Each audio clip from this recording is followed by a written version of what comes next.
Good morning everybody, myself Suham Raj. This is the second video of light. In first video we discussed nature of light, luminous object, non-luminous object. In this video we study reflection and refraction of light. Students, when light falls on a surface, there are three phenomena occur: reflection, refraction and absorption. हम लोग इससे एक example से समझते हैं कि suppose that आपके पास एक बीकर है, बीकर के बॉटम में एक कॉइन रखा हुआ है और beaker is full of water. तो हम लोग कॉइन भी देख पाते हैं और हम लोग वाटर का अपर सरफेस भी देख पाते हैं। तो हम लोग को ये समझ में आ जाता है कि वाटर का अपर सरफेस हम लोग को रिफ्लेक्शन ऑफ लाइट की वजह से दिख रहा है, जबकि हम लोग कॉइन को भी देख पाते हैं। तो कॉइन हमें कैसे दिखता है? कॉइन हमें रिफ्रैक्शन ऑफ लाइट की वजह से दिख पाता है। अगर रिफ्रैक्शन नहीं होता तो हम लोग कॉइन नहीं देख पाते हैं। और वाटर कुछ लाइट को एब्जॉर्ब भी करता है। तो हम लोग ने देखा है कि ऑल थ्री फेनोमेनन अकर हेयर। अब हम लोग रिफ्लेक्शन और रिफ्रैक्शन को डिटेल में पढ़ेंगे। रिफ्लेक्शन क्या होता है? तो bouncing of light at a surface is called reflection. Here incident ray and it reflected. Laws of reflection of light हम लोग पढ़ते हैं। अब there are two laws of reflection of light. First law हम लोग देखते हैं, incident ray, reflected ray and normal lies in the same plane। यहाँ पे ध्यान दीजिएगा कि normal at the point of incidence, normal हमेशा पॉइंट ऑफ इंसिडेंट के परपेंडिकुलर होगा। यहाँ point of incidence and this is normal. तो फर्स्ट ला क्या कहता है कि incident ray, reflected ray and normal एक प्लेन में लाई करता है। Second law, angle of incident is equal to angle of reflection. Angle of incidence क्या होता है? तो angle of incidence, angle between normal and incident रे।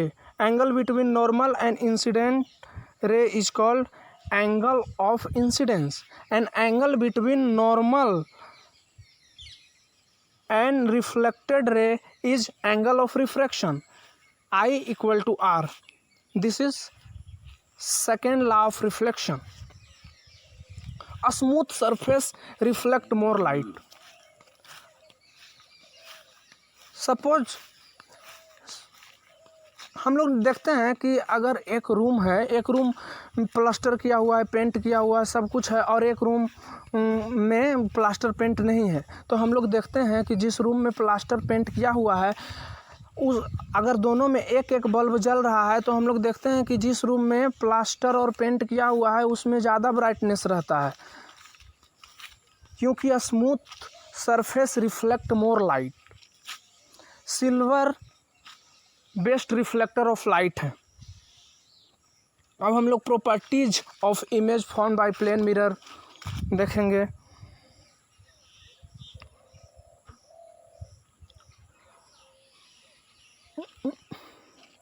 तो the image form by plane mirror always erect and virtual.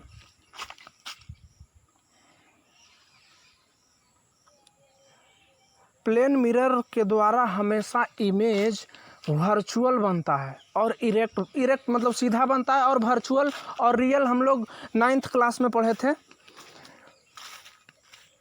Sorry class 8 में पढ़ना था, 8th में पढ़ना था कि रियल इमेज कब बनता है, वर्चुअल इमेज कब बनता है। तो रियल इमेज जब रिफ्लेक्टेड रे और रिफ्रैक्टेड रे एक्चुअल में इंटरसेक्ट करता है तो रियल इमेज बनता है। और जब ऐसा अपीयर होता है कि रिफ्लेक्टेड रे या रिफ्रैक्टेड रे इंटरसेक्ट हो रहा है तो वर्चुअल इमेज बनता है। प्लेन मिरर के द्वारा हमेशा वर्चुअल इमेज बनता है।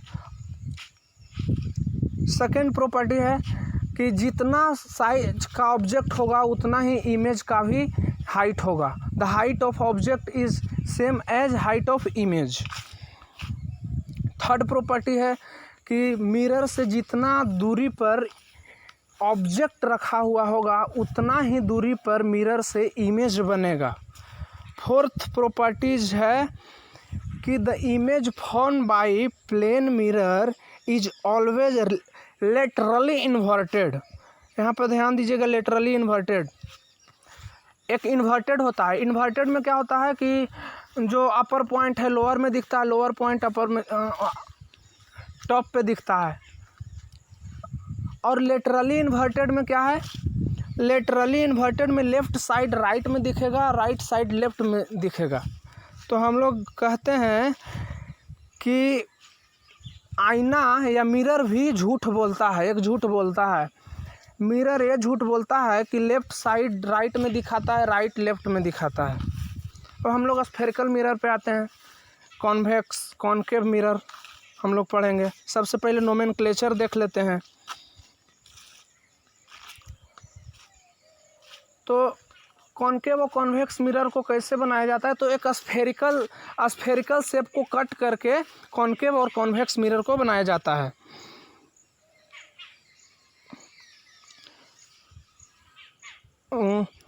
This is principal axis, this is centre of curvature, pole, and this is called aperture. Suppose that कि this is a circle, then its centre is called centre of curvature. ये जो concave mirror है इसे यही circle से काटा गया है, तो जो इसका सेंटर होगा वही इसका सेंटर है, तो इसे सेंटर ऑफ कर्वेचर कहा, नोमेनक्लेचर किया गया है। ये अब ए पोल हो गया मिड पॉइंट, जो काटा गया कॉनकेव मिरर उसका मिड पॉइंट हो गया पोल। अब the line passing through center of curvature and pole is called principal axis। इसे प्रिंसिपल एक्सिस कहा गया और इसे एपर्चर कहा गया। एपर्चर मतलब जितना सरफेस पे लाइट पड़ेगा रिफ्लेक्ट होगा, जितना सरफेस से लाइट रिफ्लेक्ट होगा उसे एपर्चर कहा गया, नोमेनक्लेचर किया गया है। अब हम लोग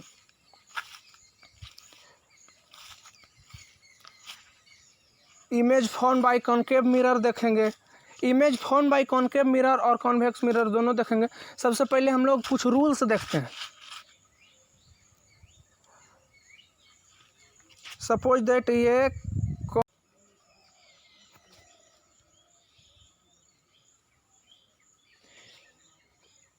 प्रिंसिपल एक्सिस, ये हो गया आपका कर्वेचर, ये हो गया फोकस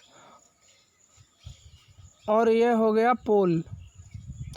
सपोज दैट कि अगर पैरेलल रेज इंसिडेंट हुआ तो रिफ्लेक्टेड रे फोकस से पास करेगा।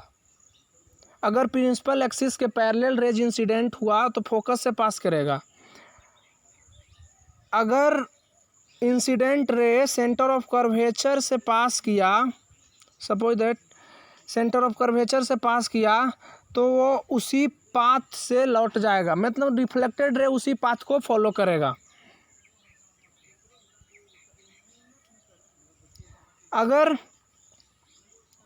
इंसिडेंट रे फोकस से पास हुआ तो रिफ्लेक्टेड रे प्रिंसिपल एक्सिस के पैरेलल जाएगा। हम लोग यही तीनों में से दो रे को चूज करेंगे और इमेज बनाएंगे। तो हम लोग image form by concave mirror पे चलते हैं। अब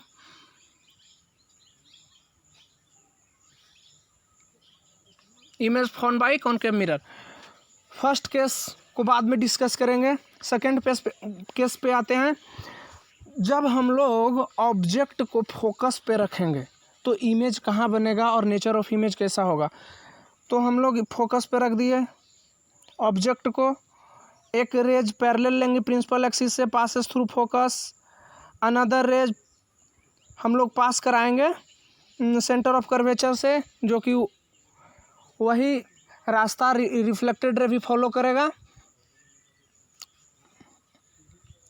तो हम लोग ने देखा कि इमेज इन्फिनिटी पे बनता है, और इन्फिनिटी पे इमेज बनेगा तो इसका साइज क्या होगा, डिमिनिश्ड होगा। और इमेज का नेचर कैसा होता, तो रियल इमेज बनेगा, क्योंकि रियल इमेज कब बनता है, जब रिफ्लेक्टेड रे या रिफ्रैक्टेड रे एक्चुअली इंटरसेक्ट करता है। तो इन्फिनिटी पे इंटरसेक्ट करेगा तो हम लोग को रियल इमेज मिलेगा। अब हम लोग सेकेंड केस देखते हैं कि जब ऑब्जेक्ट को हम लोग सेंटर ऑफ कर्वेचर और फोकस के बीच में कहीं पुट करेंगे, रखेंगे, तो कहाँ पे इमेज बनेगा, नेचर ऑफ इमेज कैसा होगा। तो फिर से एक पैरेलल रेज लेंगे जो कि फोकस से पास करेगा, और एक दूसरा रेज सेंटर ऑफ कर्वेचर से पास कराएंगे। तो हम लोग देखेंगे कि इमेज कहाँ बनता है। तो हम लोग ने देखा कि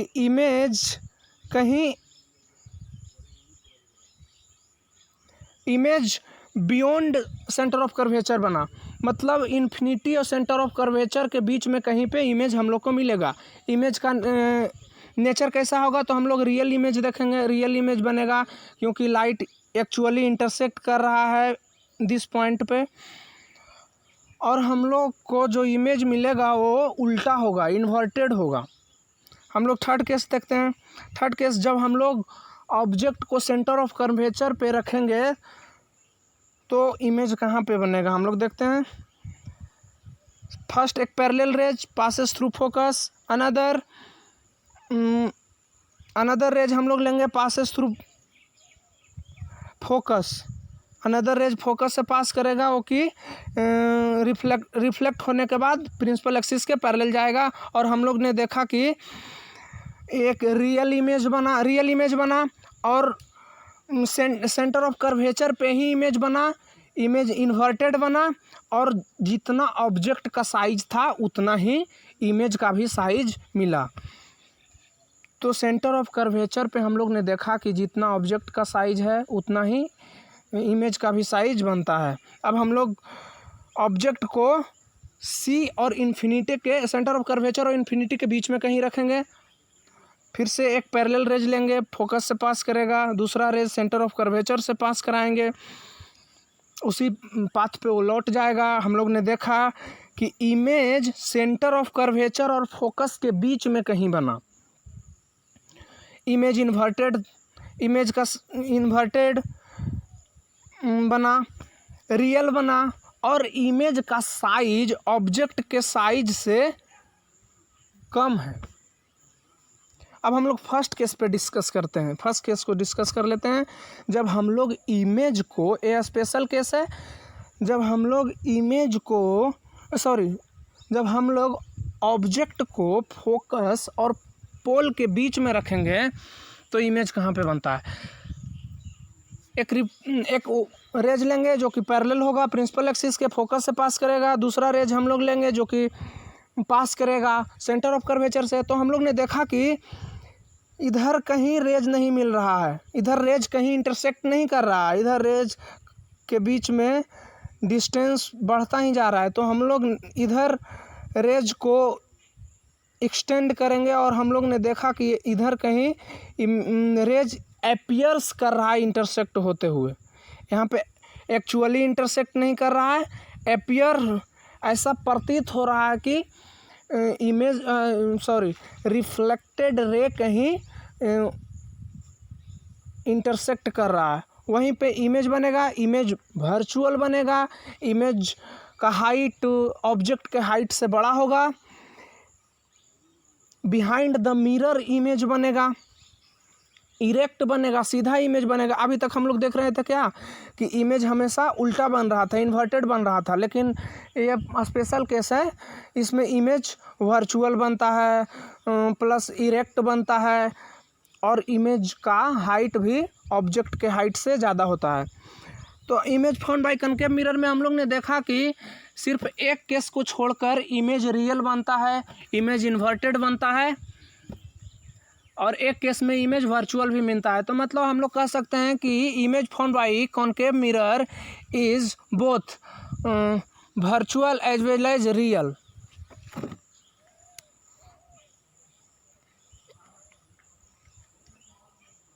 अब हम लोग यूजेज ऑफ कॉनकेव मिरर देख लेते हैं। कॉनकेव मिरर का हम लोग कहाँ कहाँ यूज करते हैं। तो कॉनकेव मिरर सेविंग मिरर में यूज होता है, हेडलाइट में यूज होता है। हेडलाइट जो भी व्हीकल का हेडलाइट होता है उसमें हम लोग कॉनकेव मिरर का यूज करते हैं। एस्ट्रोनॉमिकल टेलीस्कोप में इसका यूज करते हैं। टेलीस्कोप हम लोग को 12th में पढ़ना है, जिससे दूर की चीज़ हम लोग देख सकें। हेडलाइट में यूज करते हैं और सोलर फर्नेस में भी यूज करते हैं हम लोग कॉनकेव मिरर का। तो concave mirror also called converging mirror.